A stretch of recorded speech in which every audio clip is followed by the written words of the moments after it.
Şüphe. Əzizim hardaydın? Qaçırdım. Maraqlıdır.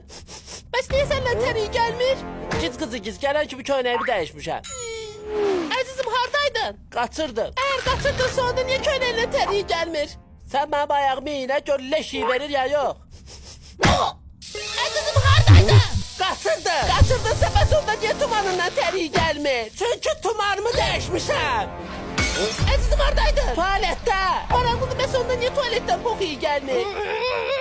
Əzizim hardaydın? Kitab oxuyurdum. Kitab oxuyurdunsa onda niyə köynəyindən tərii gəlmir? Az kitab oxuyanda köynək tərləyir də yığmısan boq azabət. Əzizim harda gəlirsən? Qaçırdım. Qaçırdınsa niyə köynəyindən tərii gəlmir? Neyniyim, əllərimin üstündə gəzim ki tərliyim mən. Əzizim hardaydın? Mama girdə. Sənin? Yox, sənin mamamın yanında. Əzizim burada niyə otur? Sən sənin əkəni bırak ağzını.